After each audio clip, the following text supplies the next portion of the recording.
Hello मेरे छात्रों, मित्रों और विद्यार्थियों। अब हम एक नए चैप्टर की तरफ बढ़ते हैं जिसका नाम है व्हाइट ब्लड सेल्स।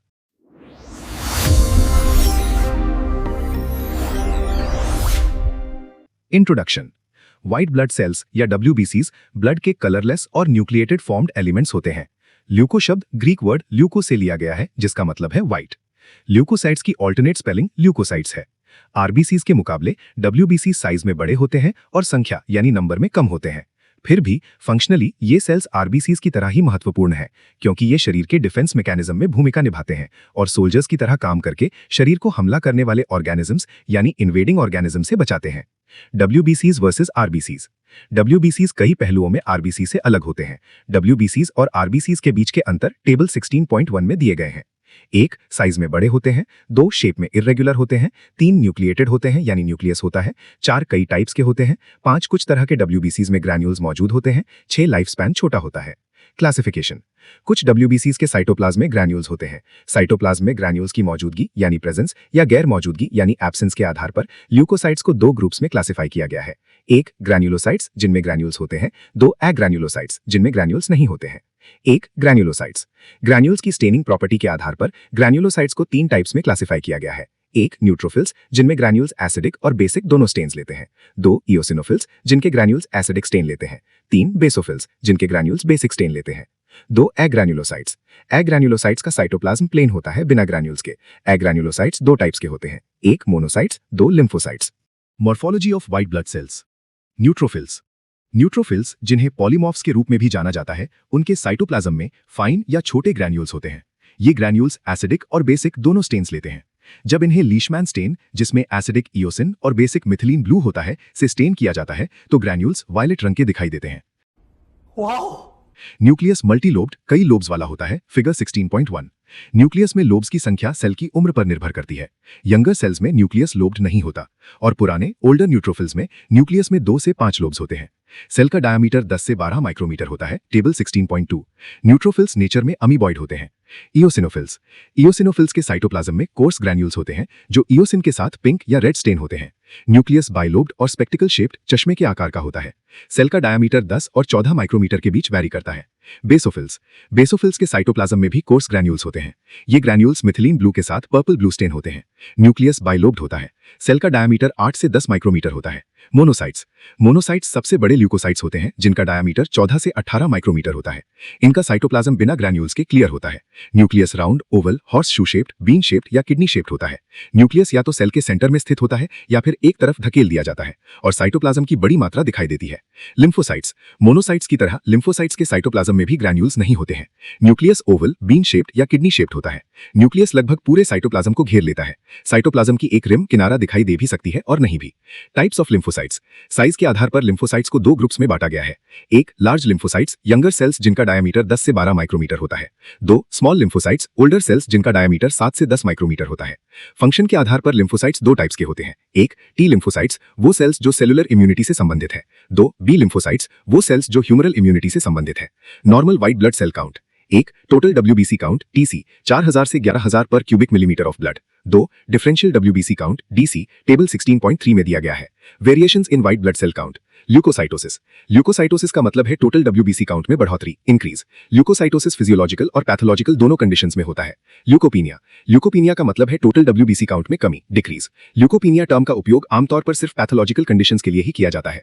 ग्रैन्युलोसाइटोसिस। ग्रैन्युलोसाइट्स की संख्या में अबनॉर्मल बढ़ोतरी को ग्रैन्युलोसाइटोसिस कहते हैं।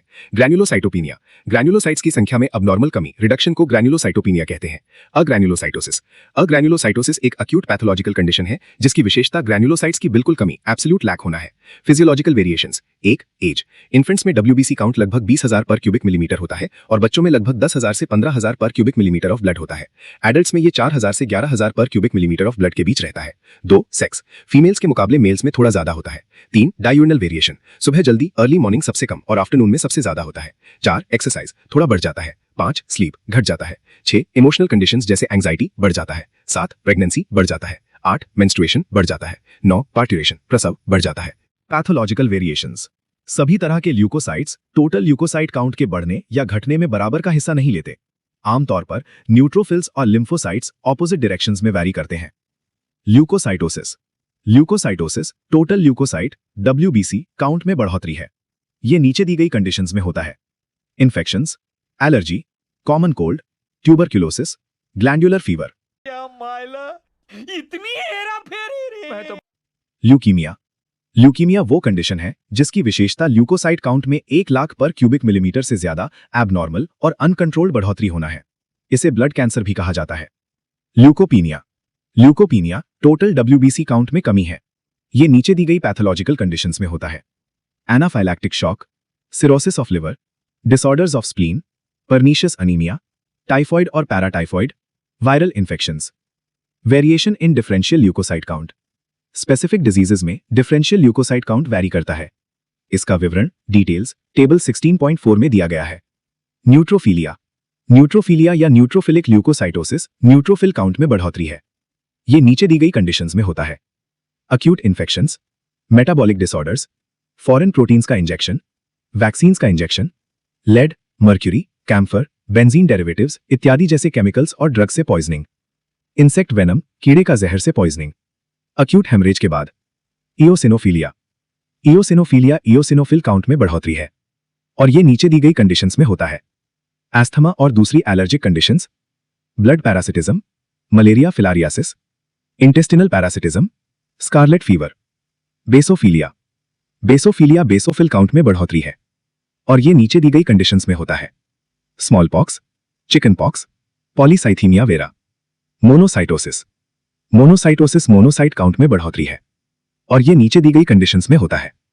ट्यूबरक्यूलोसिस, सिफिलिस, मलेरिया, काला आजार, glandular fever. Lymphocytosis. Lymphocytosis lymphocyte count में बढ़ोतरी है और ये नीचे दी गई कंडीशंस में होता है। Diphtheria, infectious hepatitis, mumps, malnutrition, rickets, syphilis, thyrotoxicosis, tuberculosis. Neutropenia. Neutropenia neutrophil count में कमी है।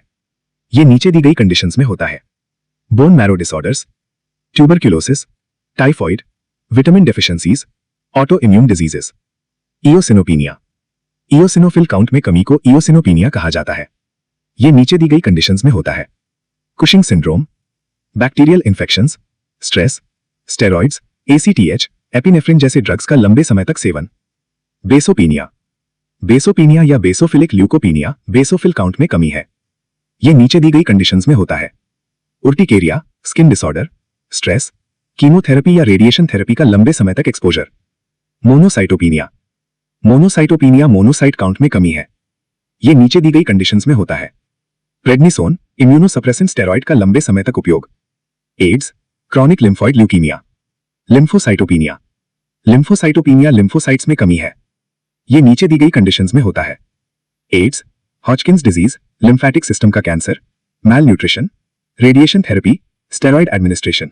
Life span of white blood cells. WBCs का लाइफ स्पैन कांस्टेंट नहीं होता। ये शरीर में इनकी डिमांड और इनके फंक्शन पर निर्भर करता है। इन सेल्स का लाइफ स्पैन आधे दिन जितना छोटा या 3 से 6 महीने जितना लंबा हो सकता है। WBCs का लाइफ स्पैन टेबल 16.2 में दिया गया है। Properties of white blood sales. 1. डायापेडेसिस। डायापेडेसिस वो प्रोसेस है जिसके माध्यम से ल्यूकोसाइट्स पतली ब्लड वेसल से निचोड़कर यानी कि स्क्वीज बाहर निकलते हैं। क्यों? क्या हुई? 2. Amoeboid movement. न्यूट्रोफिल्स, मोनोसाइट्स और लिम्फोसाइट्स अमीबिक मूवमेंट दिखाते हैं जिसकी विशेषता साइटोप्लाज्म का बाहर निकलना यानी कि प्रोट्रूजन और शेप में बदलाव आना है। 3. केमीटैक्सिस। केमीटैक्सिस इंजरी की जगह पर रिलीज होने वाले केमिकल सब्सटेंसेस द्वारा WBCs का इंजर्ड टिश्यूज की तरफ अट्रैक्ट होना है। 4. फैगोसाइटोसिस। न्यूट्रोफिल्स और मोनोसाइट्स फैगोसाइटोसिस के माध्यम से फॉरेन बॉडीज को निगल लेते हैं। Functions of white blood sales. आमतौर पर WBCs डिफेंस मैकेनिज्म में एक महत्वपूर्ण भूमिका निभाते हैं। ये सेल्स हमला करने वाले ऑर्गेनिजम्स या फॉरेन बॉडीज को या तो डिस्ट्रॉय करके या इन्हें इनएक्टिव करके शरीर की रक्षा करते हैं। हालांकि डिफेंस मैकेनिज्म में हर तरह के WBCs अलग तरह से काम करते हैं। न्यूट्रोफिल्स। न्यूट्रोफिल्स शरीर के डिफेंस मैकेनिज्म में महत्वपूर्ण भूमिका निभाते हैं। मोनोसाइट्स के साथ मिलकर न्यूट्रोफिल्स इन्वेडिंग माइक्रो ऑर्गेनिजम्स के खिलाफ फर्स्ट लाइन ऑफ डिफेंस प्रदान करते हैं। न्यूट्रोफिल्स शरीर में फ्री सेल्स होते हैं जो टिश्यूज में आजादी से घूमते हैं और प्रैक्टिकल तौर पर शरीर का कोई भी हिस्सा इन ल्यूकोसाइट से बचा नहीं रहता। Substances present in granules and cytoplasm of neutrophils. Neutrophils के ग्रैन्यूल्स में प्रोटीएसिस, माइलोपेरोक्सिडेसिस, इलास्टेसिस और मेटालोप्रोटीनेसिस जैसे एंजाइम्स होते हैं। टेबल 16.5। ये एंजाइम्स माइक्रो ऑर्गेनिजम्स को डिस्ट्रॉय करते हैं। ग्रैन्यूल्स में एंटीबॉडी जैसे पेप्टाइड्स भी होते हैं जिन्हें कैथेलिसिडेंस और डिफेंसेंस कहा जाता है, जो एंटीमाइक्रोबियल पेप्टाइड्स हैं और बैक्टीरिया और फंगाई के खिलाफ एक्टिव होते हैं। न्यूट्रोफिल्स की मेम्ब्रेन में NADPH ऑक्सीडेज यानी डाइहाइड्रोनिकोटिनामाइड एडेनिन डाइन्यूक्लियोटाइड फॉस्फेट ऑक्सीडेज नामक एंजाइम होता है। ये इन्फेक्टेड टिश्यूज से रिलीज होने वाले टॉक्सिक मेटाबोलाइट्स द्वारा एक्टिव होता है। एक्टिवेटेड NADPH ऑक्सीडेज न्यूट्रोफिल्स की बैक्टीरिसाइडल एक्शन यानी बैक्टीरिया मारने की क्षमता के लिए जिम्मेदार होता है। ग्रैन्यूल्स और सेल मेम्ब्रेन में मौजूद ये सभी सब्सटेंसेस न्यूट्रोफिल को एक पावरफुल और इफेक्टिव किलर मशीन बनाते हैं। न्यूट्रोफिल्स प्लेटलेट एक्टिवेटिंग फैक्टर यानी PAF भी सिक्रीट करते हैं, जो एक साइटोकाइन है। ये ब्लड वेसल में इंजरी के दौरान प्लेटलेट्स के एग्रीगेशन यानी इकट्ठा होने को तेज करता है, जिसके नतीजे में ब्लड का एक्सेसिव लॉस रुक जाता है। Mechanism of action of neutrophils. Infection की जगह पर ब्लड से बड़ी संख्या में न्यूट्रोफिल्स रिलीज होते हैं। साथ ही प्रोजेनिटर सेल से नए न्यूट्रोफिल्स प्रोड्यूस होते हैं। सभी न्यूट्रोफिल्स केमीटैक्सिस की वजह से डायापिडेसिस द्वारा इन्फेक्शन की जगह की तरफ बढ़ते हैं। केमीटैक्सिस कुछ केमिकल सब्सटेंसेस जिन्हें कीमो अट्रैक्टेंट्स कहा जाता है और जो इन्फेक्टेड एरिया से रिलीज होते हैं के अट्रैक्शन की वजह से होता है। एरिया तक पहुंचने के बाद न्यूट्रोफिल्स एरिया को घेर लेते हैं और इन्फेक्टेड टिश्यूज से चिपक जाते हैं। कीमो अट्रैक्टेंट्स न्यूट्रोफिल्स की एडहेसिव नेचर को बढ़ा देते हैं ताकि सभी न्यूट्रोफिल्स स्टिकी हो जाएं और इन्फेक्टेड एरिया से मजबूती से जुड़ जाएं। एक न्यूट्रोफिल एक समय में लगभग 15 से 20 माइक्रो ऑर्गेनिजम्स को पकड़ सकता है। अब न्यूट्रोफिल्स इन्वेडर्स को डिस्ट्रॉय करना शुरू करते हैं। पहले ये सेल्स बैक्टीरिया को एनगल्फ करते हैं और फिर फैगोसाइटोसिस के माध्यम से उन्हें डिस्ट्रॉय कर देते हैं। Chapter 3 respiratory burst. Respiratory burst neutrophils और दूसरी फैगोसाइटिक सेल्स द्वारा फैगोसाइटोसिस के प्रोसेस के दौरान ऑक्सीजन कंजम्पशन में होने वाली तेज बढ़ोतरी है। NADPH ऑक्सीडेज इस फिनोमिनन के लिए जिम्मेदार है। रेस्पिरेटरी बर्स्ट के दौरान फ्री रेडिकल O2- बनता है। 2O2- 2H+ के साथ मिलकर H2O2 यानी हाइड्रोजन परऑक्साइड बनाते हैं। O2- और H2O2 दोनों ऑक्सीडेंट्स हैं जिनकी पोटेंट बैक्टीरिसाइडल एक्शन होती है। पस एंड पस सेल्स। पस एक सफेद पीला यानी व्हाइटिश येलो फ्लूइड है जो इन्फेक्टेड टिश्यू में डेड WBCs, बैक्टीरिया या फॉरेन बॉडीज और सेलुलर डेब्रीज द्वारा बनता है। इसमें व्हाइट ब्लड सेल्स, बैक्टीरिया या दूसरी फॉरेन बॉडीज और सेलुलर डेब्रीज शामिल होते हैं। मरे हुए WBCs को पस सेल्स कहा जाता है। बैक्टीरिया के खिलाफ लड़ाई के दौरान बैक्टीरिया से रिलीज होने वाले टॉक्सिन्स द्वारा बहुत से WBCs मारे जाते हैं। डेड सेल्स इन्फेक्टेड एरिया के सेंटर में इकट्ठे हो जाते हैं। ये डेड सेल्स ब्लड वेसल से लीक हुए प्लाज्मा, लिक्विफाइड टिश्यू सेल्स और डैमेज्ड ब्लड वेसल यानी कैपिलरीज से निकले RBCs के साथ मिलकर पस बनाते हैं। इयोसिनोफिल्स पैरासाइट्स के खिलाफ शरीर के डिफेंस मैकेनिज्म में एक महत्वपूर्ण भूमिका निभाते हैं। पैरासिटिक इन्फेक्शंस के दौरान बड़ी संख्या में इयोसिनोफिल्स का प्रोडक्शन होता है जो पैरासाइट से प्रभावित टिश्यूज की तरफ बढ़ते हैं। अस्थमा जैसी एलर्जिक बीमारियों के दौरान भी इयोसिनोफिल काउंट बढ़ जाता है। इयोसिनोफिल्स फॉरेन प्रोटीन्स के डिटॉक्सिफिकेशन, डिसइंटीग्रेशन और उन्हें निकालने यानी रिमूवल के लिए जिम्मेदार होते हैं। Mechanism of action of eosinophils. Eosinophils neutrophils की तरह ना तो ज्यादा मोटाइल होते हैं और ना ही फैगोसाइटिक। कुछ पैरासाइट साइज में बड़े होते हैं, फिर भी इयोसिनोफिल्स उन पर अपने ग्रैन्यूल्स में मौजूद विशेष प्रकार के साइटोटॉक्सिक सब्सटेंसेस द्वारा हमला करते हैं।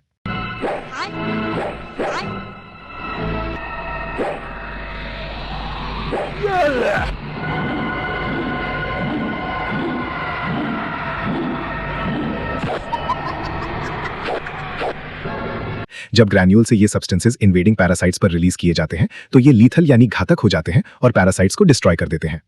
इयोसिनोफिल्स की ग्रैन्यूल्स में मौजूद और पैरासाइट्स या फॉरेन प्रोटीन्स के संपर्क में आने पर रिलीज होने वाले लीथल सब्सटेंसेस हैं। एक, इयोसिनोफिल पेरोक्सिडेज। ये एंजाइम हेलमिन्स यानी पैरासिटिक वर्म्स, बैक्टीरिया और ट्यूमर सेल्स को डिस्ट्रॉय करने में सक्षम यानी केपेबल है। 2, मेजर बेसिक प्रोटीन यानी MBP। ये हेलमिन्स के खिलाफ बहुत एक्टिव है। ये पैरासिटिक वर्म्स को डिस्टेंशन यानी बलूनिंग और उनकी टेग्यूमेंटल शीथ यानी स्किन जैसी कवरिंग को अलग करके डिस्ट्रॉय कर देता है। 3, इयोसिनोफिल कैटायनिक प्रोटीन यानी ECP। ये सब्सटेंस हेलमिन्स का मुख्य डिस्ट्रॉयर है और ये MBP से लगभग 10 गुना ज्यादा टॉक्सिक होता है।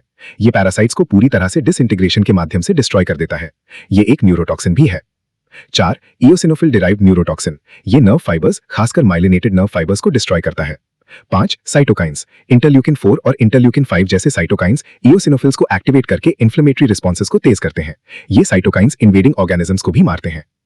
आपके दिए गए टेक्स्ट का पूरा इंग्लिश कन्वर्जन बिना किसी भी कंटेंट को बदले नीचे दिया गया है। बैसोफिल्स। बैसोफिल्स हीलिंग प्रोसेसेस में एक महत्वपूर्ण भूमिका निभाते हैं, इसलिए हीलिंग प्रोसेस के दौरान इनकी संख्या बढ़ जाती है। बैसोफिल्स एलर्जी या अक्यूट हाइपरसेंसिटिविटी रिएक्शंस यानी एलर्जी में भी इंपॉर्टेंट रोल प्ले करते हैं। इसका कारण बैसोफिल मेम्ब्रेन में IgE के लिए रिसेप्टर्स की मौजूदगी है। Mechanism of action of basophils. Basophils के फंक्शंस उनके ग्रैन्यूल से कुछ महत्वपूर्ण सब्सटेंसेस के रिलीज होने द्वारा पूरे किए जाते हैं, जैसे कि 1, heparin. Heparin intravascular blood clotting यानी वेसल्स के अंदर खून जमना को रोकने के लिए जरूरी है। 2, histamine, slow reacting substances of anaphylaxis, bradykinin और सेरोटोनिन। ये सब्सटेंसेस वैस्कुलर और टिश्यू रिस्पॉन्सेस पैदा करके अक्यूट हाइपरसेंसिटिविटी रिएक्शंस प्रोड्यूस करते हैं। 3, प्रोटीएजेस और माइलोपेरोक्सिडेज। ये एंजाइम्स माइक्रो ऑर्गेनिजम्स को डिस्ट्रॉय करते हैं। 4, साइटोकाइंस। इंटरल्यूकिन 4 जैसे साइटोकाइंस इन्फ्लेमेटरी रिस्पॉन्सेस को तेज करते हैं और इन्वेडिंग ऑर्गेनिजम्स को मारते हैं। मस्ट सेल एक बड़ा टिश्यू सेल है जो बैसोफिल से मिलता जुलता है। आमतौर पर मस्ट सेल्स ब्लड वेसल्स के साथ पाए जाते हैं और स्किन, लंग्स की म्यूकोसा, डाइजेस्टिव ट्रैक्ट, मुंह यानी माउथ, कंजंक्टिवा और नाक जैसे एरियाज में प्रोमिनेंट रूप से दिखाई देते हैं। ये सेल्स आमतौर पर ब्लड स्ट्रीम में एंटर नहीं करते। Origin: must cells bone marrow में डेवलप होते हैं, लेकिन उनके प्रीकर्सर सेल्स अलग होते हैं। डिफरेंशिएशन के बाद इमेच्योर मस्ट सेल्स टिश्यूज में एंटर करते हैं। मस्ट सेल्स का मैचुरेशन सिर्फ टिश्यू में एंटर करने के बाद ही होता है।